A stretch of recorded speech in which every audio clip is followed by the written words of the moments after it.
Hi, I'm Tara Parker. I am a 23-year-old senior at Southeastern University, majoring in public relations.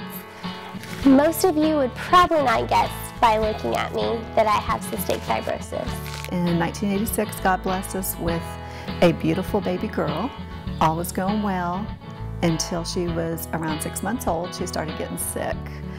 She dehydrated twice, got hospitalized twice. They started running a little bit more advanced testing after they ruled out that she just had a virus the second time. And we found out that she had cystic fibrosis. So I've lived with it for my whole life. I don't know any differently. It's kind of a routine. I try to not let cystic fibrosis stop me from doing anything in life. I try to live life as normal as possible. I try not to stick out, and for the most part, I think I do a pretty good job. We're so proud of Tara and the progress that she's made through the years with this disease. She's never let it stop her from anything, from being involved in school, from cheering.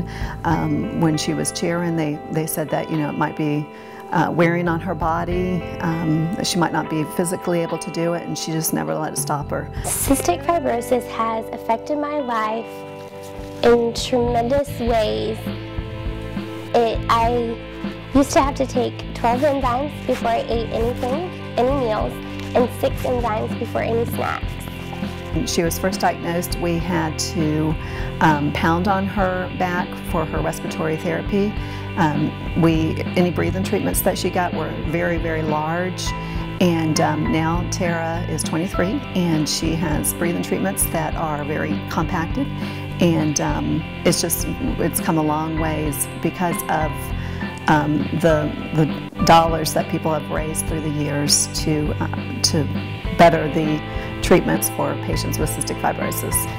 The majority of people have lung problems. Cystic fibrosis destroys the lungs. It causes mucus, it causes infections in the lungs, it causes buildup, and that's the main source of the problem of CF, and that's how it takes most of the patient's lives.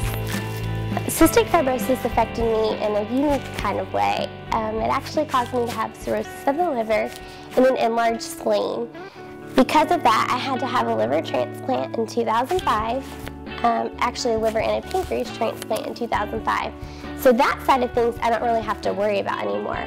However, I do have to worry about the lungs, the cystic fibrosis from a lung standpoint. I have to do 3 breathing medications in the morning and 4 at night. I also have to do what's called the vest, and it's this thing that you strap on and it vibrates your lungs and it tries to break up the mucus that's built up in there. Luckily, I've been pretty lucky and I haven't had a lot of lung problems as I cough. I've had 2 bouts of pneumonia. I also have Pseudomonas, which is an infection that most cystic fibrosis patients get in their lungs.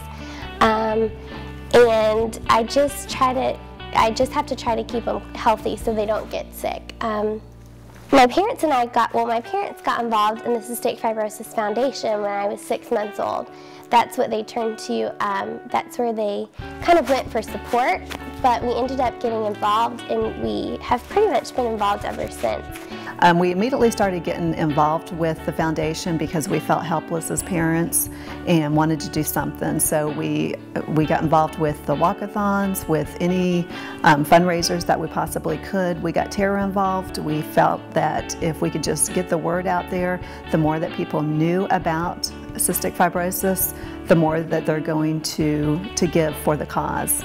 We used to do the walkathons. They have a Great Strides walk every year, and we have pretty much done that every year since they've been involved. I got involved heavily probably when I was about 12 years old. I spoke, my first event that I actually did was I spoke at a Wade Boggs golf tournament to benefit CF, and since then I've just kind of done whatever they've needed me to do. Now that I'm 23 and I am a PR student and I am fixing to graduate and I have made some contacts, I thought, why not do something myself? Why not put on an event myself?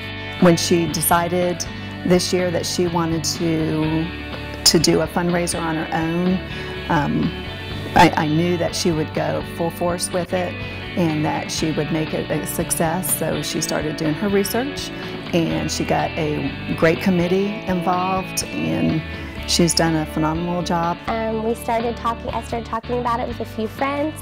I asked a few others to join my committee, and we have a committee of about 12 people. And we decided to put on this fun event, so that's what we're doing. The more money that is raised, the more research that it is for the cause. And we're just hoping, we've always prayed and hoped that we would find a cure in her lifetime.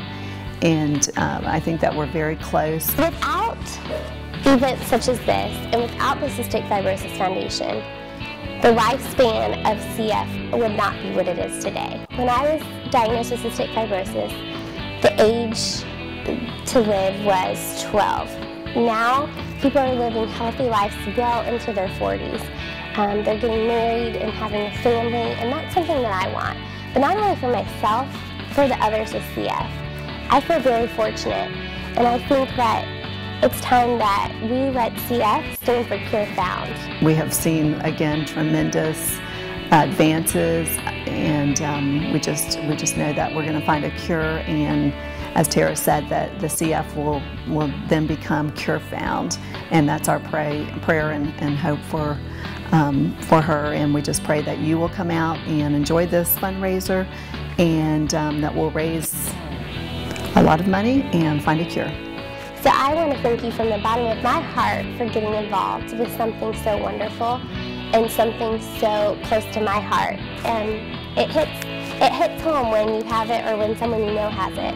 But I just want to thank you for all that you're doing, and I hope that we can see CF stand for Cure Found, and I hope we find a cure in my lifetime to let others dream as I have, in a sense. Thank you, and God bless.